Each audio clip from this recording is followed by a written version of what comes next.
রাজ্যের রাজনৈতিক পালাবদল এবং বিধানসভা নির্বাচনে ভরাডুবির পর থেকেই তৃণমূল কংগ্রেসের অন্দরে ভাঙন ধরেছে। দলের বহু সাংসদ এবং হেভিওয়েট নেতা নেত্রী ইতিমধ্যে মমতা বন্দ্যোপাধ্যায়ের সঙ্গ ছেড়েছেন। এই দল বদলের আবহেই নতুন করে জল্পনার কেন্দ্রবিন্দুতে চলে এসেছেন রাজ্যের প্রাক্তন নারী ও শিশু কল্যাণ মন্ত্রী তথা তৃণমূলের প্রবীণ নেত্রী শশী পাঁজা। দিদির বিশ্বস্ত শিবিরের এই নেত্রীকে ঘিরেই কি তবে বড় কোনো রাজনৈতিক পট পরিবর্তন ঘটতে চলেছে? সব জল্পনার সূত্রপাত সম্প্রতি কালীঘাটে এক গোপন বৈঠককে কেন্দ্র করে।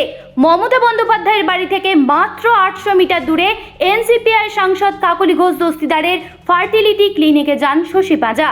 উল্লেখ্য, কাকলি দেবী ইতিমধ্যেই তৃণমূল ছেড়ে এনসিপিআইতে যোগ দিয়েছেন এবং বর্তমানে লোকসভায় ওই দলের মুখ্য সচেতক। বিধানসভা ভোটের পর থেকেই শশী পাঁজা প্রায় অন্তরালে চলে গিয়েছিলেন।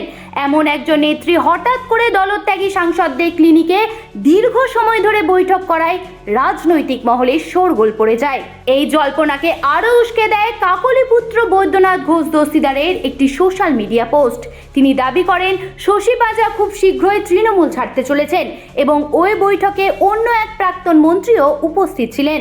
অন্যদিকে সাংবাদিকদের মুখোমুখি হয়ে শশী পাঁজা বিষয়টি এড়িয়ে যান এবং কাকলি দেবী দাবি করেন এটি সম্পূর্ণ পেশাগত ও চিকিৎসা সংক্রান্ত সাক্ষাৎ। তিনি জানান 30 থেকে 35 বছর ধরে শশী পাঁজা ওই ক্লিনিকে আল্ট্রাসাউন্ড ও রোগী দেখার কাজ করে আসছেন। এই পরিস্থিতিতে দলের কর্মীদের বিভ্রান্ত না হওয়ার বার্তা দিয়েছেন কালীঘাটপন্থী তৃণমূল নেতা কুণাল ঘোষ। সোশ্যাল মিডিয়ায় তিনি স্পষ্ট ভাষায় জানান শশী পাঁজা দীর্ঘদিন ধরে চিকিৎসক হিসেবে নিজের পেশাগত কাজ করছেন।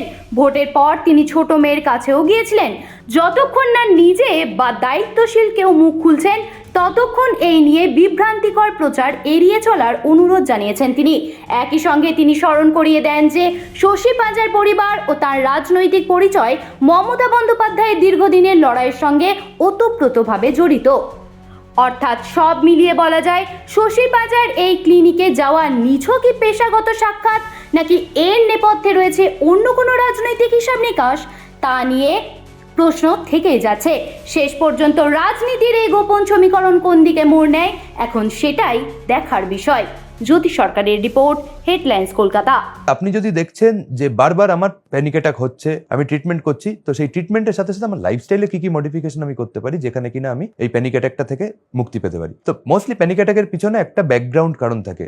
মোস্টলি জেনারেলাইজড অ্যাংজাইটি থাকে, কারোর প্রচন্ড লো মুড থাকে। তো সেই যে ব্যাকগ্রাউন্ড কারণটা, সেই কারণটাকে আমাকে আইডেন্টিফাই করতে হবে, সেইটা সলিউশন করার চেষ্টা করতে হবে। তার সঙ্গে কিছু হেলদি লাইফস্টাইল লিড করা, ঠিক সময়ে নিজের রুটিনটাকে রেগুলারাইজ করা, খাওয়া দাওয়ার হ্যাবিটে পরিবর্তন করা, অকারণ জাঙ্ক ফুডস না খাওয়া, ডেলি একটা ফিজিক্যাল অ্যাক্টিভিটিস অ্যাড করা, এইসব ব্যাপারগুলো কিন্তু যদি আমরা অ্যাড করতে পারি লাইফে, একটা হেলদি লাইফস্টাইল অ্যাডাপ্ট করতে পারলে সেক্ষেত্রে কিন্তু এই প্যানিক ডিসঅর্ডার বা ইনফ্যাক্ট যে কোনো মেন্টাল হেলথ ইস্যু থেকে আমরা বেটার থাকতে পারবো।